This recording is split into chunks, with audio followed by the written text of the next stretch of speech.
क्या आप अपना जीवन परमेश्वर को समर्पित करना चाहते हैं? वास्तव में एक बार ये कहना और रोज ये करना, मालूम क्या होगा? जोश में कह तो देते हैं, लेकिन धीरे धीरे वो जोश घटने लगता है। हालेलुया। इसलिए परमेश्वर ने ऐसा सिस्टम बनाया है कि आप अपना फोन एक बार चार्ज करके सारी जिंदगी यूज नहीं कर सकते। क्या करना पड़ेगा? कब तक? जब तक आप इस्तेमाल करना चाहते हैं। अब तो युग और आगे बढ़ गया। अब वो युग आ रहा है कि गाड़ियां, सारी गाड़ियां चार्जिंग वाली होंगी, कारें भी, बसेस भी आ गई है। अभी वो जो मशीन वाली है सब गायब हो जाएंगी, आप देखते रहिएगा। बहुत ज्यादा नहीं, 25 तक देख लीजिएगा, सब मैदान साफ, आ जाएगी चार्जिंग वाली। अब लोगों के लिए एक बहुत बड़ी मुसीबत। क्या मुसीबत? जो चूका चार्जिंग में वो फंसा रास्ते में। हालेलुया। मालूम है ये सब क्यों हो रहा है? परमेश्वर इस बात के लिए सब लोगों को प्रेरित भी कर रहा है और इस बात के लिए सबको मजबूर कर देगा कि कलीसिया में हाजिर नहीं हो गए तो तुम्हारा जीवन वहीं स्टॉप हो जाएगा। आत्मिक जीवन चार्जेबल है, और कोई सोचे कि हम रिचार्ज अपने आप को कर लेंगे, ये धोखा है। ये धोखा है। धोखा खाने वाले को रोका नहीं जा सकता, और धोखा खाने वाले को आप धोखे से निकाल नहीं सकते, क्योंकि वो ऐसी मनोदशा में चला गया कि वहां से वो निकलना चाहेगा तो परमेश्वर ही निकाल सकता है। हालेलुया। अब आपको धीरे धीरे जीवन समझ में आ जाएगा। एक कल की मुख्य लाइन बताते हैं आपको न्यूज की। सुपर पावर अमेरिका के प्रेसिडेंट जो बाइडेन ने कल एक बात बोली, पूरी दुनिया को उन्होंने संबोधित किया, कहा 3 साल के अंदर दुनिया पूरी बदल जाएगी। अब ये बंद बोली है, इसके मायने आपको वचन में हम तो पहले से बोलने जा रहे हैं कि अब जो समय शुरू हुआ, 3 साल का एक ट्रैप आएगा, एक ऐसा समय जिसमें दुनिया पूरी उथल पुथल होकर पलट जाएगी। जो अभी चल रहा है ये सब इतिहास हो जाएगा और एक नई शुरुआत होगी और बहुत कठिन होगी। हालेलुया। क्योंकि आपको मालूम है कोई चीज नई आती है तो बहुत जल्दी हम उसके यूज टू नहीं होते। जैसे चार्जिंग वाली गाड़ियां यूज टू नहीं है लोग, उनको जब तक इस चीज की कब को समझना और इसके अनुसार चलना नहीं आएगा तब तक कठिन समय होगा कि नहीं होगा। हालेलुया। ये तो अभी झलक दे रहे हैं आपको वचन में जाने के लिए।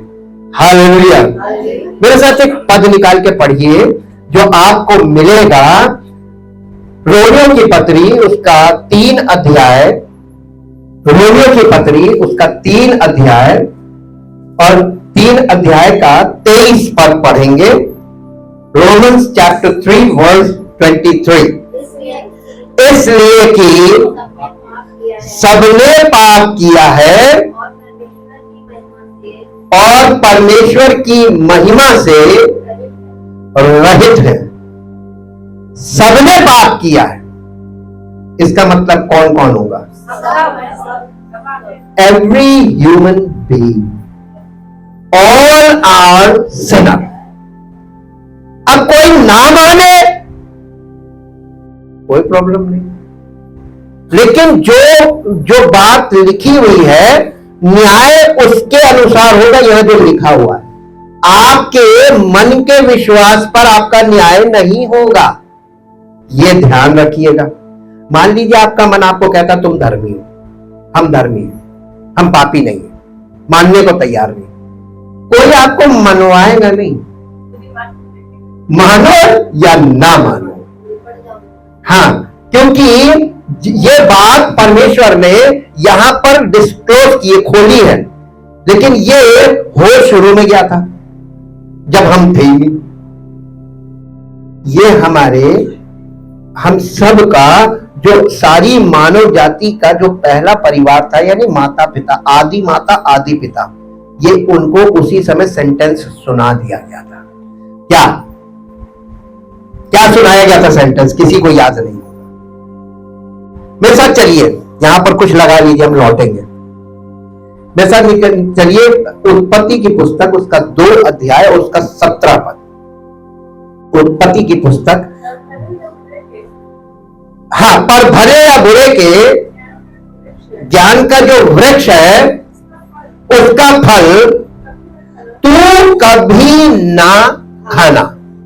हाँ, क्योंकि जिस दिन तू उसका फल खाएगा उसी दिन अवश्य मर जाएगा। ये तो आपने हिंदी में पढ़ा, इंग्लिश में पढ़ दीजिए जरा। But of the tree of the knowledge, But of the tree of the knowledge good and evil, of good and evil shall not eat of it. shall not eat of it. For in the day For in the day that thou eat, that thou eatest, ye eatest thereof thou shall surely die. उसी दिन तू अवश्य मर जाएगा। English में भी वही है, श्योरली डाई। शैतान ने क्या कहा था? You will not surely die, तुम अवश्य ना मरोगे। स्त्री को यही तो बोला था। और स्त्री ने किसकी बात मानी? शैतान की। अब एक बात यहां पर समझ लीजिए, स्त्री को डायरेक्ट ये कमांड नहीं दिया गया था, यह आज्ञा पत्नी को डायरेक्ट नहीं दी गई थी।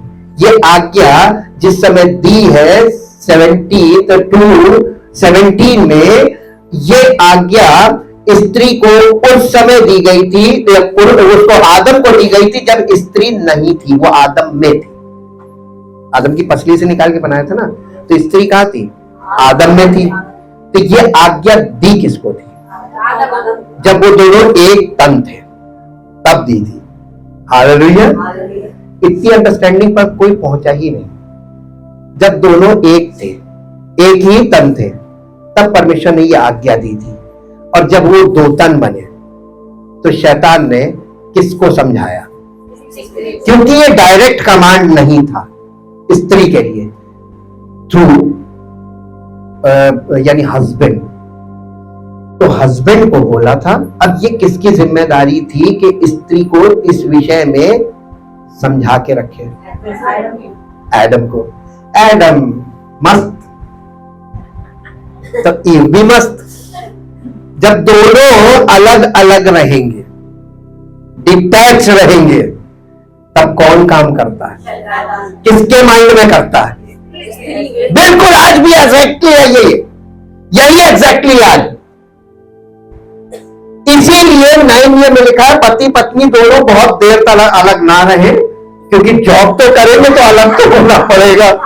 बहुत देर तक अलग ना रहे, क्योंकि जब बहुत देर तक अलग रहेंगे तो बीच में काम हो जाएगा, श्योरली डाई वाला काम आ जाएगा, श्योरली नॉट डाई वाला आ जाएगा। श्योरली डाई परमेश्वर ने कहा था, नॉट श्योरली डाई उसने कहा था। ये बात के परमेश्वर के वचन को परवर्ट कर देना, ये किसको आता है? Only Satan takes. शैतान ही ये काम करता। आज भी कलीसियाओं में शैतान परमेश्वर के वचन को पलटकर लोगों को सुना रहा है। हाँ, यही बाइबल का इस्तेमाल करेगा। भावना है, भावना पलट देगा आपकी। और आप देखिए, खुदा से जुदा नुक्ते का असर है बस। अब ये उर्दू भाषा की बात है, उसमें नुक्ते से ही खुदा से जुदा हो जाता है। अब नुक्ता हटा दीजिए, खुदा से जुदा एक डॉट आपको परमेश्वर से जुदा कर सकता है। हालेलुया। तो खुदा से जुदा होने में कितना समय लगता है? फुल स्टॉप हटा दो, खुदा से जुदा। हमारी जिंदगी में फुल स्टॉप ही नहीं है। Everything is unlimited. Full stop कहां गया? उसी में तो वो हटा दो, खुदा से जुदा। अनलिमिटेड पे चले जाओ, खुदा से जुदा। अब आप देखिए कि यहां परमेश्वर ने आदम को क्या कहा था? हिब्रू लैंग्वेज में यहां पर लिखा है श्योरली डाई की जगह लिखा है मुठ-मुठ। मुठ-मुठ का मतलब होता है मरेगा मरेगा। मुठ का मतलब मरना, मरेगा मरेगा। परमेश्वर ने आदम और उसकी पत्नी को जो डेथ सेंटेंस दिया था वो ये था कि तू मरेगा मरेगा। इसका मतलब 2 बार मरेगा। बहुत अच्छी एजुकेशन लोगों के पास नहीं थी स्टार्टिंग में, तो परमेश्वर को किसी भी चीज को रिपीट करके जब बोलता था, इसका मतलब कि ये फ्रीक्वेंसी है, अगर एक बार मरे तो दोबारा भी मरोगे। अब आपको हम थोड़ा सा ये सीन क्लियर करते हैं 2 बार मरने का। परमेश्वर ने आदम से ये कहा था कि जिस दिन तू इस वृक्ष का फल खाएगा उसी दिन अवश्य मर जाएगा। किस दिन? और उन्होंने जिस दिन फल खाया उसी दिन क्या हुआ? आत्मिक तौर पर मर गए। ठीक, अब इस पॉइंट को यहीं पे छोड़ देते हैं। अब आप उसमें जब 5वें अध्याय में जाते हैं, उत्पत्ति के 5वें अध्याय में लिखा हुआ है कि आदम की आयु 930 वर्ष की हुई, तत्पश्चात वो मर गया। फिजिकल डेथ कब हुई? जिस दिन फल खाया था उस दिन से 930 वर्ष बाद। इतना लंबा जीवन, हाँ, क्योंकि वो परमेश्वर की इमेज बेयरर ऑफ गॉड था। वो परमेश्वर की महिमा को धारण करता था, और परमेश्वर ने जब उसको अपनी उपस्थिति से निकाला तो वो महिमा को घटते घटते 930 वर्ष लगे। हालेलुया। और जिस दिन वो महिमा खत्म हुई उस दिन वो खत्म हो गया। अब आपको एक चीज यहां पर बताते हैं, क्योंकि हम वर्ड में तुरंत बहुत वर्ड आपको दिया, अब आप उसको असेंबल तो कर दें जो आपको दिया है। आदम को परमेश्वर ने यह बताया था कि तू आत्मिक तौर पर तो तुरंत मर जाएगा, तेरी आत्मा उसी समय डेड हो जाएगी, और तेरा शरीर कुछ समय बाद, क्योंकि जितना आपका मोबाइल चार्ज है उतना तो मोबाइल चलेगा ही चलेगा। उसके बाद जब दोबारा चार्जिंग ही नहीं हो सकती, वो डेड हो गया, अब आप चार्ज ही नहीं कर सकते, तब वो मोबाइल बेकार हो जाता है। चार्जिंग वाली चीज में ये है, जब बैटरी डीप डिस्चार्ज चली जाती है, अब वो चार्ज होने लायक नहीं है। अब आप ये चीज देखिए कि परमेश्वर ने उसको कहा था कि आत्मिक मृत्यु के कारण तो शारीरिक मृत्यु में चला जाएगा, ये कह रहा था। हिब्रू से बता रहे, तो वो आत्मिक मरा और शारीरिक 930 वर्ष बाद मर गया। लेकिन आप बाइबल के अनुसार जब आप स्टार्टिंग जनरेशन से चलते हैं तो वो धीरे धीरे एज एवरेज, जो फिजिकल एज एवरेज है वो घटता चला जा रहा है। और जल प्रलय के समय परमेश्वर ने मनुष्य की फिजिकल आयु 120 वर्ष ठहराई, जो आज घट घट के 50-60 पे आ गई, और आगे ये और घटेगी, एज एवरेज घटेगा फिजिकल। अब आप ये बताइए कि प्रत्येक मनुष्य फिजिकली डेथ की तरफ बहुत फास्ट क्यों जा रहा है?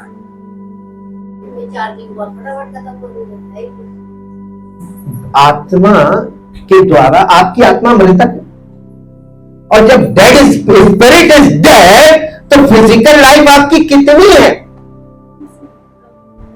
120 जो आज घट के 50 to 60 हो गई, तो आज एज एवरेज क्या है? पर्सन एवरेज औसतन 50-60, उसका हाफ कर लीजिए, हाफ से भी नीचे जाने वाला। हम आज कहां खड़े हैं, किस युग में? जहां जीवन खत्म हो रहा है और सब मृत्यु की ओर जा रहे हैं। अब आपको एक चीज बताते हैं, आत्मिक तौर पर मृतक व्यक्ति जब फिजिकली मरता है तो वो चला जाता है मृत्यु लोक में, जिसे कहते हैं इटर्नल डेथ। मृत्यु लोक में जाने के बाद उसको वापस नहीं लाया जा सकता। परमेश्वर मनुष्य को मृत्यु लोक से बचाकर स्वर्ग लोक में ले जाना चाहता है। अब ये बीच में पाप और पाप के कारण मृत्यु, पहले आत्मिक मृत्यु और फिर शारीरिक मृत्यु, इसने आकर शासन करना शुरू किया आदम के वंशजों में। परमेश्वर के पास कोई विकल्प नहीं था, एक विकल्प था, उसको अपने पुत्र को भेजना पड़ा। काहे के लिए? हमें मृत्यु लोक से जाने से बचाने के लिए, ताकि हम स्वर्ग लोक में जाएं। लेकिन समस्या थी पाप। परमेश्वर परम पवित्र और मनुष्य परम पापी। कैसे? मेरे को परमेश्वर के एकलौते पुत्र प्रभु यीशु मसीह ने कहा, मुझे भेज, मैं जाऊंगा वॉलंटरली। और परमेश्वर ने उसको इस संसार में भेजा। और जब वो आया तो वो पाप से अनभिज्ञ था, उसने कभी पाप उसके स्वभाव में ही नहीं था। वो आत्मा के द्वारा उत्पन्न हुआ और उसने आकर परमेश्वर की सच्चाई को लोगों के सामने रखा। लेकिन लोगों की चॉइस को आप देखिए, लोगों ने क्या चूज किया? जीवन को चूज किया कि मृत्यु को? आज भी ऐसा ही है, आज भी यही है। जीवन की बात सुनना नहीं चाहता कोई और सब मृत्यु पे प्रसन्न है। ये उनका चुनाव है। परमेश्वर ने, वो जो महाबुद्धिमान है, हर मनुष्य को उस अनंत मृत्यु यानी मृत्यु लोक से बचाने के लिए और स्वर्ग लोक पहुंचाने के लिए योजना रखी।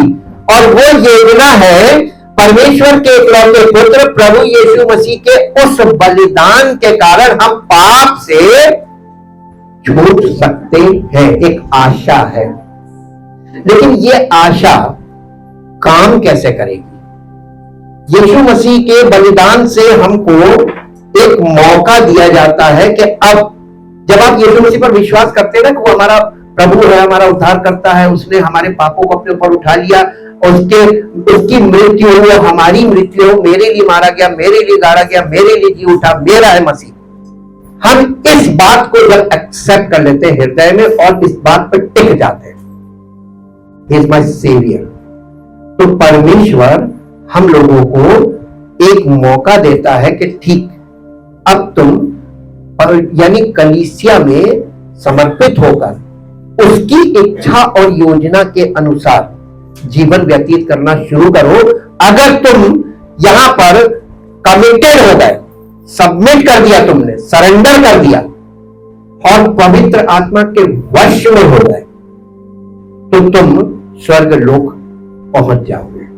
You are transported by flight, यानी पवित्र आत्मा तुमको ले जाके वहां पहुंचा देगा।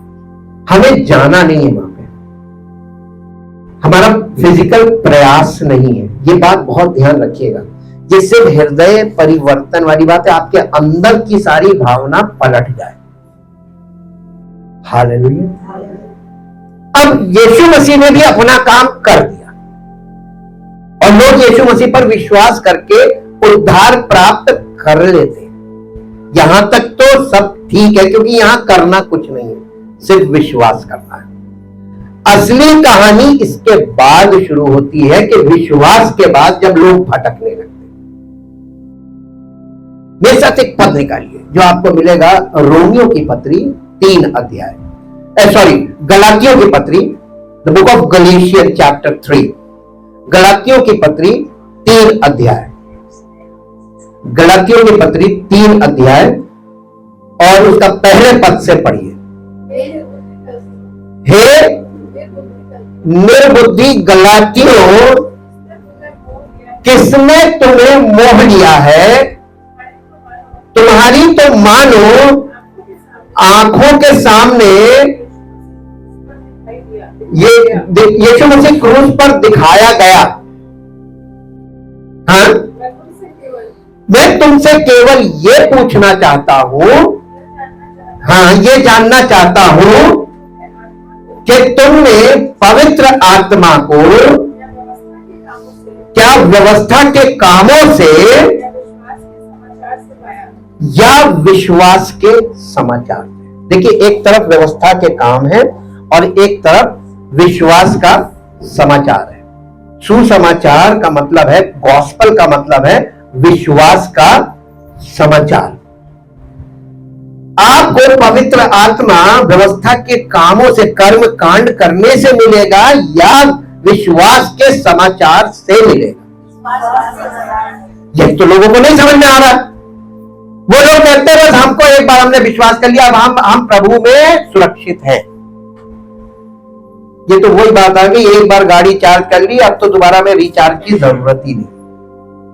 बैटरी डीप डिस्चार्ज हो जाएगी तो तुम्हारी गाड़ी खराब हो जाएगी, क्योंकि फिर दोबारा वो चार्ज होगी ही नहीं। लोगों को अभी टेक्निकल पॉइंट्स बिल्कुल भी नहीं मालूम है, अनभिज्ञ, इसीलिए मूर्ख लिखा है। वो लोग बड़े मूर्ख हैं जो शारीरिक बुद्धि से बाइबल को पढ़ते हैं और शारीरिक बुद्धि वालों की बातों को, उनके प्रचार को सुनते हैं और विश्वास कर लेते हैं। ये वल्नरेबिलिटी है। आपकी बुद्धि अगर इतनी सटीक होती तो परमेश्वर पिता, पुत्र और पवित्र आत्मा को काम करने की जरूरत ही क्या थी? आपको तो सिर्फ निर्देश लिख के दे दिए जाते, सब लोग अपने हिसाब से वो चलने लगते। लेकिन ऐसा है नहीं, है नहीं। ऐसी डिजाइनिंग कभी मत दिमाग में सोचिएगा कि हम एक बार, हम कुछ सालों तक कलीसिया में गए और अब हम सर्वसिद्ध हो गए। ऐसा कभी मत सोचिएगा, क्योंकि ये धोखा है और जो लोग ऐसा सोच रहे हैं वो धोखे में चले गए। डिसीव का मतलब धोखा। वो धोखे की दशा में चले गए। अब उनका विश्वास जो उन्होंने किया था वो फिर जीरो पे आ गया। इसलिए जीरो पे आ गया क्योंकि परमेश्वर ने आपको मौका दिया है, आगे बढ़ो या अब फिर याद कीजिए यीशु मसीह क्या कहता, मैं दाख लता हूं और मेरा पिता किसान और तुम डालियां हो। सर्किट देखिए, जो डाली मुझ में है और नहीं फलती, काटता कौन है? अरे परमेश्वर काट देता। और जो फलती है उसे, इसका मतलब मसीह में दो प्रकार के लोग होंगे, एक काटे जाएंगे और एक छांटे जाएंगे। ये करेगा कौन? पिता। पिता का मतलब परमेश्वर, मतलब आत्मा। तो पवित्र आत्मा करता क्या? किसी को काट देता, किसी को छांट देता है ना। जिसको छांटता ताकि फले और काटता है वो देखिए परमेश्वर के प्रेम से अलग, परमेश्वर की महिमा से रहित हो जाना। और ये बात लोगों को बहुत आसानी से पचती नहीं है। इसलिए पचती नहीं है, यानी ये डाइजेस्ट करने का मतलब अंडरस्टैंड नहीं, समझ में नहीं आती। अगर समझ जाए तो समर्पित रहे। अब यहां पर रोमियो 3 में लिखा, प्रत्येक मनुष्य ऑल आर सिनर, सब पापी हैं और परमेश्वर की, ये परमेश्वर की महिमा क्या है जो पापी को नहीं मिल सकती? पापी का मतलब आत्मिक तौर पर मृतक और फिजिकल लाइफ में जीवन व्यतीत करने वाले। अभी फिजिकल डेथ नहीं आई है। मान लीजिए आपने अपनी सारी जिंदगी, कभी सुसमाचार सुना बहुत बार, वचन सुना बहुत बार, लेकिन मन नहीं फिराया। आपने परमेश्वर को अपना जीवन समर्पित नहीं किया और आप परमेश्वर के वश में नहीं गए। कलीसिया में भी लोग आते रहते हैं लेकिन परमेश्वर के वश में नहीं जाते, बस ये लिप सर्विस करने आते हैं। मुंह से गीत गा लिया, हाथ से ताली बजा ली और प्रार्थना कर भी ली और करवा भी ली और परमेश्वर की भेंट दी और अपने घर चले गए। जो वचन आपने सुना उसका प्रभाव आपके जीवन में कहां है? आपकी सोच में परमेश्वर के प्रति समर्पण की भावना क्यों नहीं पैदा हुई? Big question.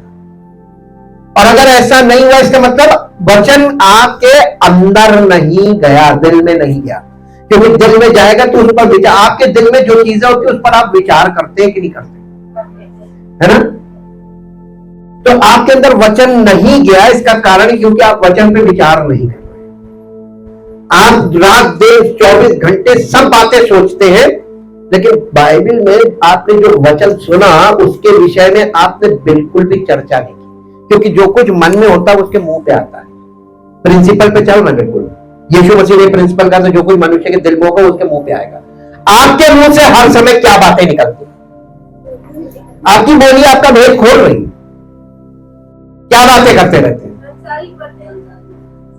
तो जो वचन सुन रहे हैं, लोग कहते हैं हम सुन रहे हैं, तो वो जा कहां रहा है? मौका कौन देता है? हालेलुया। इसका मतलब स्पिरिचुअल डेड लोगों का नेचर उन लोगों में प्रकट है जो वचन को सुन रहे हैं, लेकिन वचन के अकॉर्डिंग सोच नहीं है, उस पर मनन नहीं कर रहे हैं और उन्होंने उसके विषय में बात कर रहे हैं, मुंह से निकल नहीं रहा है। ये क्या चीज है? You are spiritually dead. अब समझ में आ गया ना? आपका जीवन बहुत ज्यादा नहीं है फिजिकल लाइफ। अब आपके पास अपने जीवन को, अपने उम्र के पड़ाव को देखिए और आप ये देखिए, मौका पता नहीं मिले ना मिले मन फिराने का, पता नहीं आपको परमेश्वर के वचन को ग्रहण करके रिस्पॉन्ड करने का मौका मिले ना मिले। हम थोड़ी देर के लिए आपका ध्यान ले जाएंगे कि यीशु मसीह जब क्रूसीफाई किया गया तो उसके इधर भी डाकू था, एक इधर भी डाकू था, और बाइबल में लिखा भाई पहले से भविष्यवाणी थी कि वो अपराधियों के साथ गिना जाएगा, तो अपराधियों के साथ वो गिना गया। अब एक डाकू जो है वो यीशु मसीह से कह रहा है कि यदि तू परमेश्वर का पुत्र है तो अपने आप को बचाओ, मैं भी बचा। लेकिन दूसरा डाकू उसको डांट रहा है, कह रहा हम तो अपने किए की ठीक ठीक सजा पा रहे हैं। उसको अपनी सजा का कोई भी वो नहीं था, हम तो ठीक ठीक सजा पा रहे हैं, लेकिन इसने तो कुछ भी नहीं किया, ये तो निष्पाप है। और उसने यीशु मसीह से उसी समय कहा, हे प्रभु, जब तू अपने राज्य में आए तो मेरी सुधि लेना। उसने मृत्यु शैया पर उसको प्रभु मान लिया और अपने आप को समर्पित किया। तो यीशु मसीह ने उससे क्या कहा? आज ही मेरे साथ मृत्यु लोक में तू नहीं जाएगा, स्वर्ग लोक में। एक डाकू मृत्यु लोक में गया और एक डाकू स्वर्ग लोक में गया। डाकू भी जा सकता है, यस।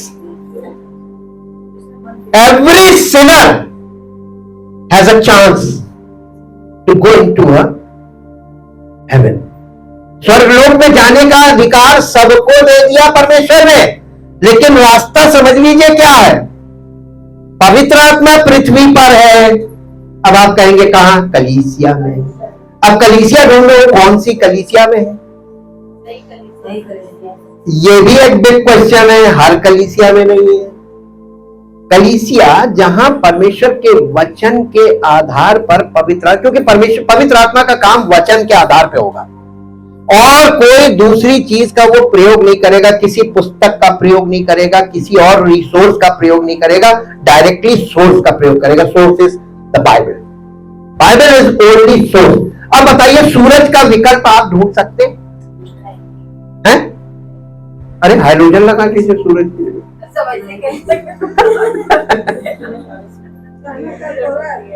हालेलुया। करने कोशिश सब करेंगे, कोई नहीं कर सकता। जो उसने बना दिया फुल एंड फाइनल। हालेलुया। हर चीज का विकल्प नहीं है, कोशिश इंसान कर रहा है। अब आप एक बात बताइए कि परमेश्वर के यानी कलीसिया से डिस्कनेक्ट हो जाना, कलीसिया से डिस्कनेक्ट हो जाना, सोर्स से डिस्कनेक्ट हो जाना है।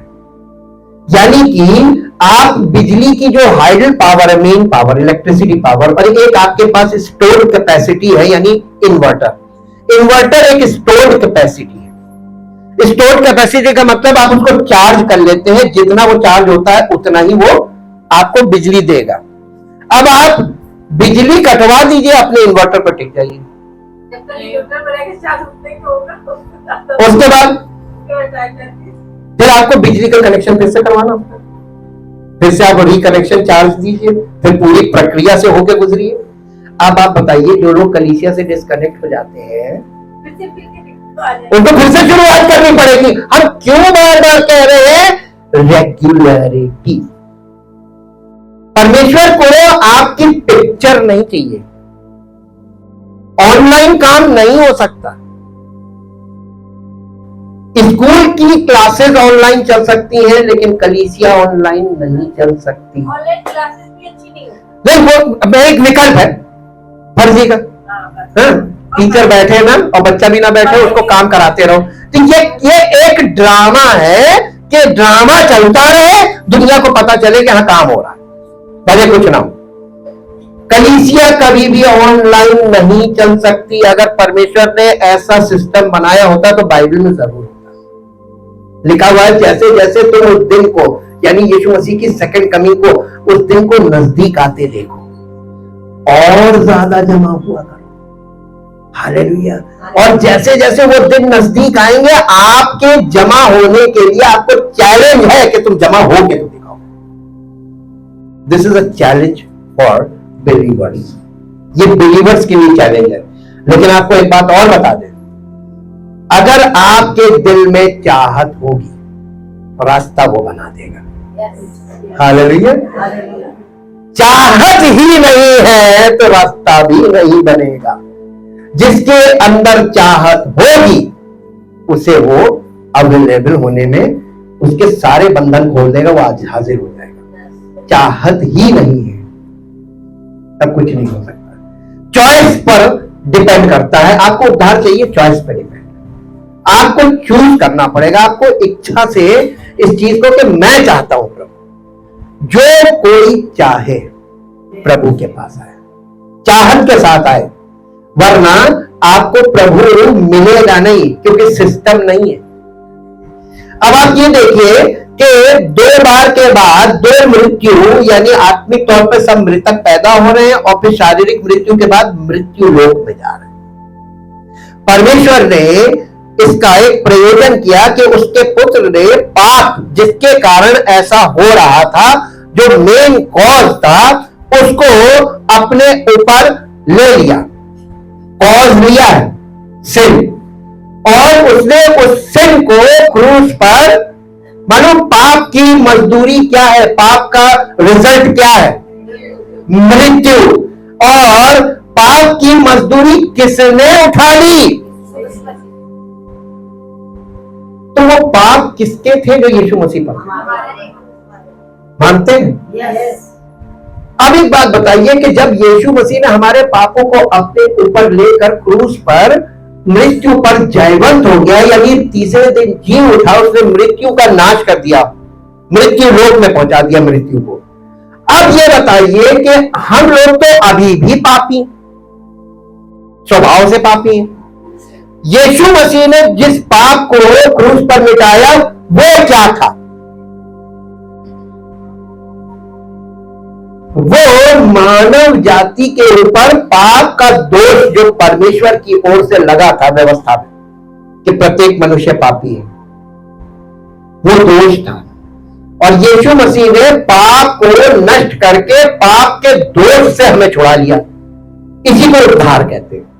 यानी बिना हमको मरे हमें पापों से छुटकारा मिला। ये कैसे मिला? On behalf of Jesus Christ. ठीक। अब आपको जब ये गुड न्यूज मिली कि तुम पापों में जीवन क्यों बिता रहे हो, तुम्हें तो पापों से छुड़ा दिया इसने, तो आपको और हमको करना क्या चाहिए? प्रयास करना चाहिए, है? समर्पण करना चाहिए ना। अगर आप समर्पण कर दें तो आपके जीवन को वो अपनी महिमा में प्रकट करेगा। ये योजना है। प्रत्येक मनुष्य पापी और परमेश्वर की महिमा से रहित है। मेरे साथ एक पद निकालिए जो आपको मिलेंगे, निर्गमन की पुस्तक। महिमा के विषय में थोड़ा समझ लीजिए, महिमा क्या है। निर्गमन की पुस्तक, उसका अध्याय 16 और 16 अध्याय का 7 पद पढ़िए। भोर को तुम्हें यहोवा का तेज दिखाई पड़ेगा, क्योंकि तुम जो यहोवा पर बुड़बुड़ाते हो उसे वो इजराइली लोग, ये इजराइलियों को दिखा के कलीसिया के लोगों से बात कर रहा परमेश्वर। अब एक बात बताइए, खाली इजराइली बुड़बुड़ाते थे परमेश्वर के, तू देखता नहीं है, देखो हम भूखे मारे जा रहे हैं, देखो हमारे पास ये नहीं है, ये कुड़, केवल वही लोग करते थे? हाँ, तो जो इजराइली करते तो वही आज कलीसिया के लोग भी तो कर रहे हैं। हम संसार की बात नहीं करते।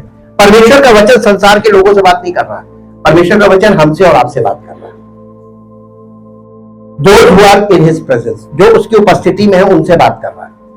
आपके विवेक में ये बात चोट लगनी चाहिए कि जो वो करते थे वही हम कर रहे हैं, तो जैसे परमेश्वर ने उन्हें पनिश किया हमें भी कर देगा। और आपको मालूम है वो कई बार पनिश करेगा, और जब वो देख लेगा कि ये पलटने ही वाला नहीं है, जो डाली मुझ में है और नहीं फलती, ताकि वो डिस्कनेक्ट करेगा। कहीं ऐसा ना हो कि दूसरी डालियों को भी इन्फेक्ट करे, इन्फेक्शन फैलने लगेगा। डिस्कनेक्ट क्यों करता है? इनफैक्ट आप यानी बागवानी कीजिए, आपके फूल के पेड़ में या फल के पेड़ में एक डाली में कीड़े लग रहे हैं, तो आप बचाना चाहेंगे दूसरी डाली में उसको काट देंगे, इन्फेक्शन ना फैले। काटने का तात्पर्य क्या है? ये समस्या बगल वाली डाली पे ना फैल जाए। हालेलुया। अब देखिए यहां पर उसने कहा कि तुम जो परमेश्वर पर बुड़बुड़ाते हो उसे वो। अब बताइए, जब आप परमेश्वर पर बुड़बुड़ा रहे हैं, उल्टी सीधी बातें अपने मन में विचार, कई बार मुंह से नहीं बोल रहे, मन में जाने सुनता नहीं, पता नहीं कहां परमेश्वर होता तो ऐसा होता, ये वो मार अपने अंदर चालू रहते हैं। ये क्यों है? Because of sin. आप परमेश्वर की महिमा को कभी भी अपने जीवन से प्रकट नहीं कर सकते। रिलीजियस एक्टिविटीज परमेश्वर की महिमा नहीं है। जो आप फिजिकली एक्सप्रेशन कर रहे हैं ना, फिजिकल एक्सप्रेशन रिलीजियस है, स्पिरिचुअल नहीं है। जी, यहां पे आपको यह बात पता चली ना कि परमेश्वर की महिमा ऐसी चीज है जो दिखाई देती। You can see. अब ये बत्ती जल रही है, लाइट जल रही है, तो लाइट जलने से आपको रोशनी दिख रही है ना, और रोशनी में सब कुछ दिख रहा है, ठीक। अब ये अंधेरा हो जाए, लाइट चली गई, आपको दिखना या कम दिखे, तो कहते क्यों करेंगे? ये फलाना बैठा है, वो बोले ना तब आगे उसके अच्छा तुम हो।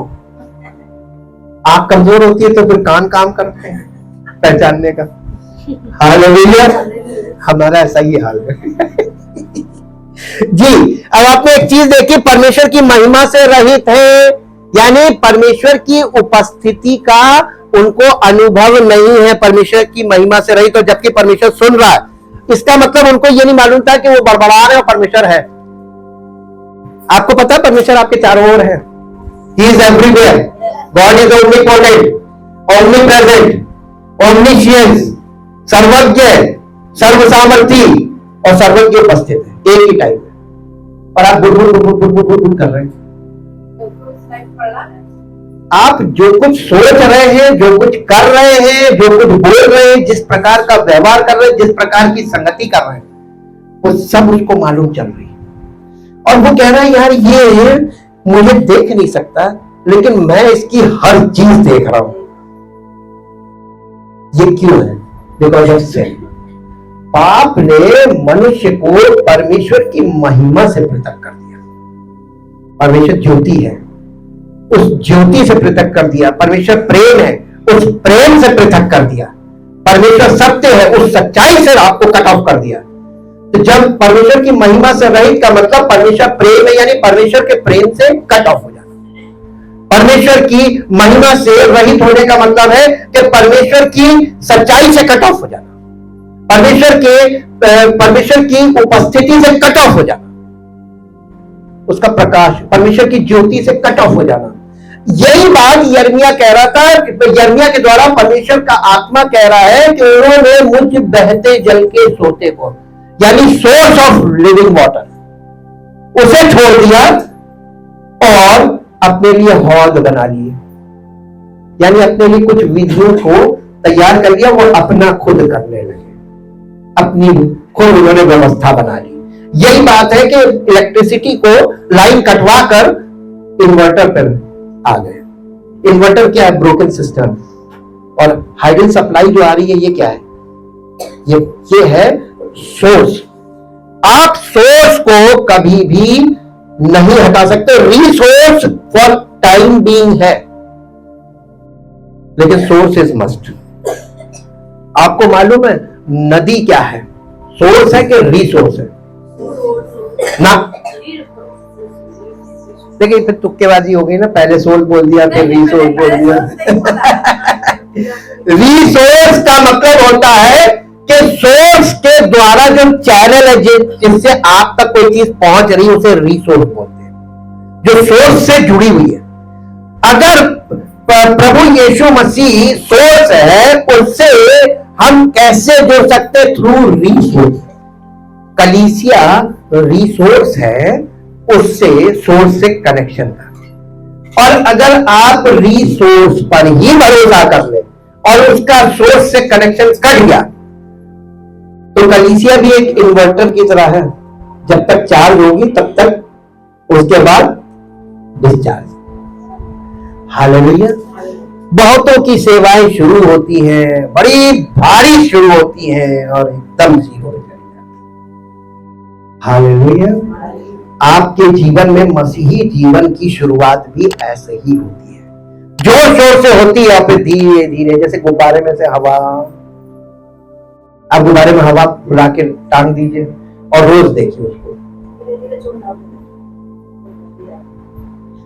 रिलीजियस का को हम बिल्कुल ऐसे ही, आप बताएंगे रिलीजियस लोग ऐसे ही होते हैं कि गुब्बारे में टाइट हवा भरी, पहले दिन बहुत बढ़िया, फिर आप उनको रोज देखते जाइए, ऑब्जर्वेशन।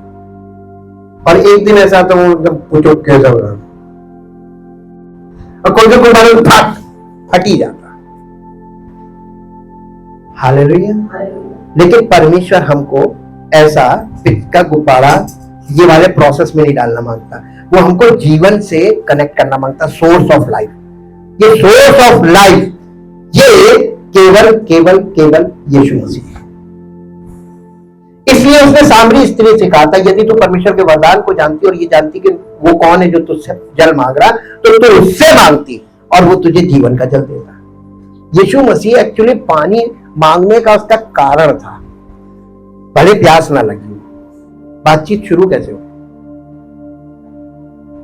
पॉइंट ऑफ कांटेक्ट, उसने पानी मांगा। अब चूंकि वो ऐसी स्त्री थी जिससे यहूदी लोग कनेक्ट यानी कोई व्यवहार नहीं रखते, और वो थी सामरी स्त्री, तभी उसने पहला प्रश्न किया कि तू यहूदी होकर मुझ सामरी से पानी क्यों मांग रहा है? एक दूसरे का दिया नहीं खाते थे। और जब उसने कहा कि मुझे वो जल दे, वो जल कहां से आया तेरे पास? ना तो बाल्टी है, ना रस्सी है, कुआं गहरा। तब यीशु मसीह ने कहा कि वो जल मैं तुझे दे सकता हूं जिसे पीकर तू कभी प्यासी ना होगी। वो यानी जीवन के जल की बात कर रहा था और वो कुएं की बात कर रही थी। आज बहुत से मसीही लोग कुएं में संतुष्ट हैं। हमारे पास तो याकूब का कुआं है। आप याकूब का कुआं है, तो हमारे पास मालूम क्या है? जीवन के जल का सोता है। अब जीवन के जल का सोता और कुआं, क्या इसकी कोई तुलना की जा सकती है? रिलीजियस सिस्टम क्या है मालूम है? याकूब के कुएं की तरह, जब तक है तब तक निकाले रहे। क्या सोता सूखता नहीं? पहली चीज सूखता है, दूसरी चीज उसमें पानी ठहरा रहता है, और ठहरा पानी शुद्ध नहीं होता है। और कुएं का और हैंड पाइप का और बोरिंग के पानी से भी बीमारियां होती हैं। ये पहले के लोगों को पता नहीं चलता था, लेकिन अब आपको बाइबल में पुराने नियम में देखने को मिलेगा कि एक कुआं था जिसके पानी से मृत्यु होती थी, उसके पानी में प्रॉब्लम थी। तो उसने एक परमेश्वर का एक सेवक था, उसने एलिशा को परमेश्वर ने कुछ बताया, उसने एक पत्ती उसमें डाल दी और वो जल सही हो गया। इसका मतलब परमेश्वर के पास सारे विकल्प हैं, उसको मालूम है कहां क्या करना है। आपका जो खुद का सोता है, हमारी खुद की धार्मिकता, सेल्फ राइचियसनेस, ये ब्रोकन सिस्टर्न है।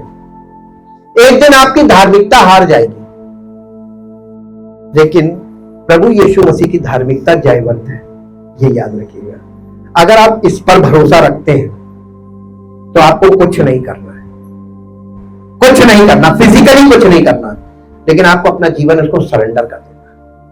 तेरी मर्जी पूरी हो। ये जब हम कहते हैं तेरी मर्जी पूरी हो, तो हमें पता कब कैसे चलेगा कि आज इसकी मर्जी हमारे जीवन में क्या है?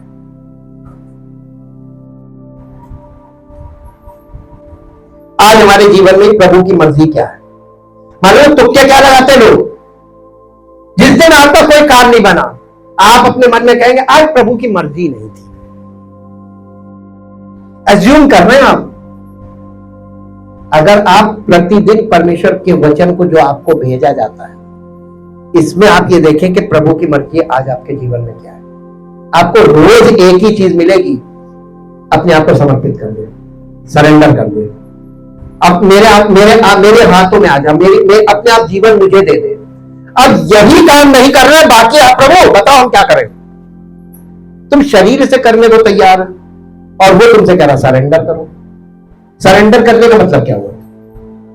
हाथ खड़े कर दो और घुटने टेक कर उसके सामने। यही परमेश्वर की महिमा से रहित होने का कारण क्या है मालूम है? पाप हमें एक्टिवेट हो रहा है, एक्टिविटीज में ले जा रहा है, और परमेश्वर हमें अपनी धार्मिकता के लिए सरेंडर करने को कह रहा है। जो कोई प्रभु में अपने आप को समर्पित कर देगा, उसको वो अपनी महिमा में प्रकट करेगा, अपनी महिमा का कारण बनाएगा। मेरे साथ जल्दी से एक पद निकालिए जो आपको मिलेगा याकूब की पत्री उसका 4 अध्याय, the book of James in English, 4 अध्याय, चैप्टर 4, उसका पहले पद से पढ़िए। तुमने लड़ाइयां और झगड़े कहां से आ गई? ये कलीसिया के लोगों से बात की जा रही है। ऐसी कौन सी कलीसिया है जहां पर लड़ाई झगड़े नहीं हो रहे? हर कलीसिया में। और जहां फिजिकल है वहां तो फिजिकल बहुत हो रहे हैं जी।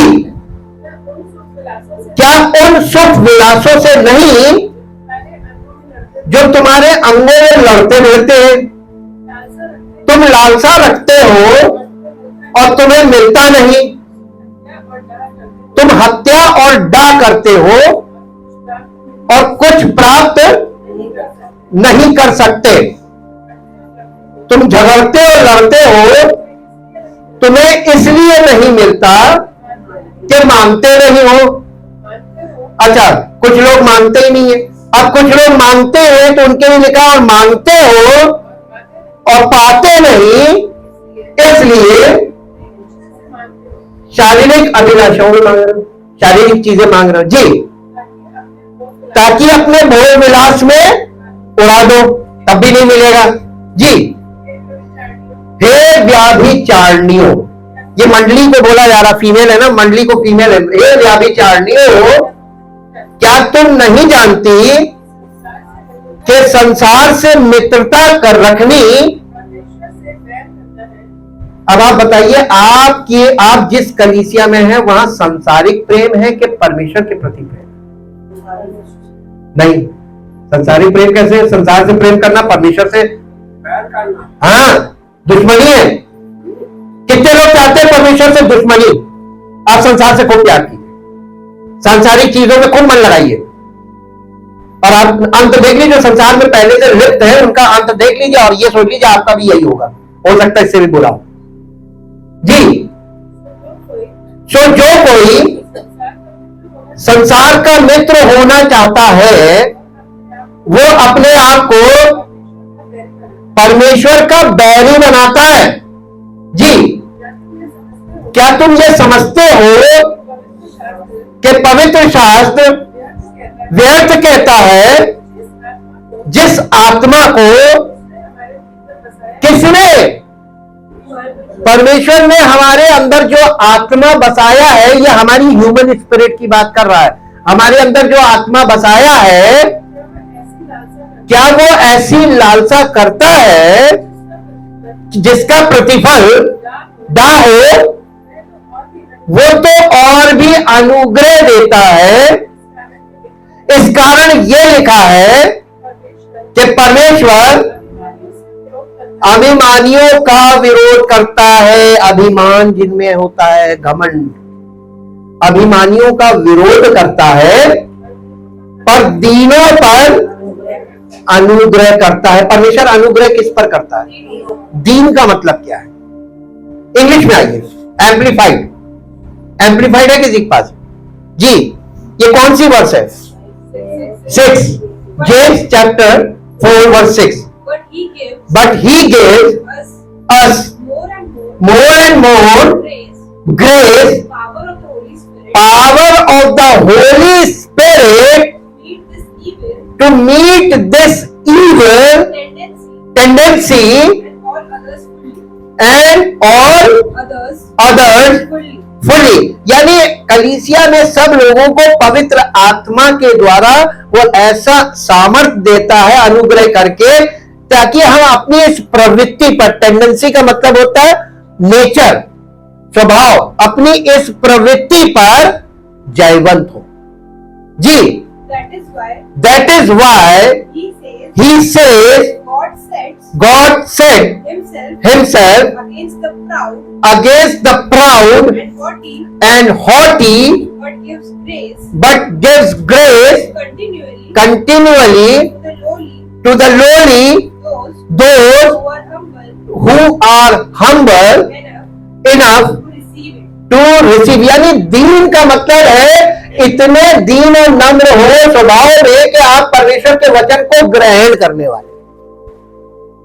दीन और नम्र का मतलब मालूम है, मिस इंटरप्रिटेशन आपको बता रहे हैं। रिलीजियस लोग मालूम है दीन और नम्र कैसे है, अरे प्रभु बहुत महान है, अरे प्रभु लोगों के सामने ऐसे दिखाएंगे जैसे उन्हें बहुत डरते हैं, बहुत कांप रहे, ऐसा। यानी हम्बल का मतलब ये दिखाते हैं कि देखो प्रभु के सामने दीन होना फिजिकली, ये फिजिकल है ही नहीं, फिजिकल एक्सप्रेशन है ही नहीं। दीनता हमारे स्वभाव का एक्सप्रेशन है। मालूम है जो लोग आपको बहुत रिलीजियसली बहुत दीन लग रहे हैं, आप उनसे पर्सनली मिलेंगे तो आपको लगेगा नहीं यार ये तो बहुत टेढ़े लोग, स्टेज पर ये बड़े दीन लगते हैं, लेकिन लाइफ में रियल में ये लोग बहुत टेढ़े लोग हैं, टेढ़ी बातें करते हैं। जी आगे पढ़िए, हिंदी में आ जाइए, 7वां पद। इसलिए परमेश्वर के अधीन हो जाओ। अरे अधीन होना काफी नहीं है, उसके बाद भी कुछ करना है। अरे बाप रे बाप, अधीन हो जाओ और शैतान का सामना करो, वो तुम्हारे पास से भाग निकलेगा। कौन? कब? नहीं, आप सामना नहीं कर सकते। आपको परमेश्वर के अधीन होने के बाद भी शैतान का सामना करना पड़ेगा, ठीक है, लेकिन लड़ना नहीं है। इसीलिए हम कहते हैं ना कि हमारा प्रभु लड़ेगा, हमको तो सिर्फ स्थिर रहना है। कैसे? अपने यानी परमेश्वर की धार्मिकता की झिलम और सच्चाई की बेल्ट और सारे हथियार को धारण करके हमें सुरक्षित खड़े हो जाना, लड़ना नहीं है। जी, परमेश्वर के निकट आओ तो वो भी तुम्हारे निकट आएगा। हे पापियों, अपने हाथ शुद्ध करो, और हे दुचित्ते लोगों, अपने हृदय को पवित्र करो। अब इसको इंग्लिश में पढ़िए 7 और 8। So be subject to God, resist the devil, stand firm against him, and he will free from you। फिर से पढ़िए, इसमें 3 स्टेप हो गए। So be पहला है so be subject to God। कितने लोग आज अपना जीवन उसको सरेंडर कर रहे हैं, उसके कंट्रोल में जा रहे हैं। देखिए, एक होता है परमेश्वर के समर्पित होना और एक होता है परमेश्वर के वश में हो जाना। ऐसा समर्पण हो कि आप उसके वश में हो जाए। जी, सब्जेक्ट टू का मतलब उसके वश में हो जाना। जी, रेजिस्ट, पहले तो आप परमेश्वर के समर्पित हो जाएं या उसके वश में चले जाएं, and then resist the devil, और तब शैतान का सामना करें। जी, अब उसके बाद तीसरा स्टेप है स्टैंड फर्म अगेंस्ट हिम, यानी शैतान के विरोध में मजबूती से खड़े हो जाए विश्वास में, और वो तुम्हारा कॉन्फिडेंस देखकर भाग जाएगा। अब लोगों के अंदर कॉन्फिडेंस क्यों नहीं है? सरेंडर कोई कर नहीं रहा है, सब विश्वास विश्वास विश्वास, पता नहीं कौन सा विश्वास। बाइबल ये नहीं कहती विश्वास करो, बाइबल कहती है कि क्या विश्वास करना है, पवित्र आत्मा तुमको बता रहा है, उस बात को ग्रहण करो और उसे अपने विश्वास में जोड़ो। यह है विश्वास। कितने लोग वचन को सुनकर और उस पर विश्वास करने के लिए तैयार है? कितने लोग तैयार हैं? अगर मैं इंजीनियर हूं और मेरे हाथ में एक औजार है, मान लीजिए एक कॉम्बिनेशन प्लायर है, और कॉम्बिनेशन प्लायर जाम वाला है और मुझे काम करना है, औजार अगर हाथ के इशारे पे काम ना करे तो वो औजार बेकार है। अगर वो प्लास जाम है और हम हाथ खोल रहे हैं कि प्लास खुल जाए और प्लास नहीं खुल रहा है, वो जाम है, तो उससे हम काम कैसे करेंगे? उस प्लास को, उस प्लास का वो उसकी मर्जी नहीं है, हाथ के इशारे पे काम करेंगे, हम उसको फेंक देंगे, हम कहेंगे सही वाला लाओ, और जब सही आएगा वो जैसे फ्लेक्सिबल कि जैसा हम चाहे वैसा वो काम करे हमारे उंगलियों के इशारे पे। वो औजार हमारे हाथ में होगा तभी हम कुछ कर पाएंगे। परमेश्वर का सेवक पवित्र आत्मा के हाथ में एक औजार की तरह होता है, जिसे पवित्र आत्मा अपनी इच्छा अनुसार इस्तेमाल करे। जो पवित्र आत्मा चाहता वो बोले, जो पवित्र आत्मा चाहता वो करे, जो पवित्र आत्मा चाहता वैसे चले, जो पवित्र आत्मा चाहता वैसा सोचे, पवित्र आत्मा चाहता वैसा बोले वैसा करे, यानी सब कुछ वही करे जो पवित्र आत्मा चाहता है। Thank you. ऐसा औजार हमें और आपको बनाना मांगता है। क्या आप ऐसा औजार बनने को तैयार हैं? चाहते हैं? चाहत है? अगर चाहत है तो अपने स्थान पर खड़े होइए। Thank you. हे परमेश्वर पिता, हम आपके प्रेम के लिए धन्यवाद करते हैं, प्रभु यीशु मसीह के अनुग्रह के लिए धन्यवाद करते हैं, और पवित्र आत्मा की उपस्थिति के लिए धन्यवाद करते हैं। और हम सब लोग आपके सामने खड़े हैं और अपने आप को समर्पित कर रहे हैं आपके वचन के आगे। प्रभु, आपकी इच्छा हमारे जीवन में लागू हो और आपकी इच्छा हमारे जीवन में पूरी हो, और हम आपकी महिमा के पात्र बने, सारी महिमा आपको मिले। और प्रभु, आज का लोगों का समर्पण कल से इनके लिए आपकी महिमा को प्रकट करने वाला हो, और सारी महिमा आपको मिले। धन्यवाद के साथ इस प्रार्थना को आपके इकलौते पुत्र प्रभु यीशु मसीह के नाम से मांगते हैं, आमीन।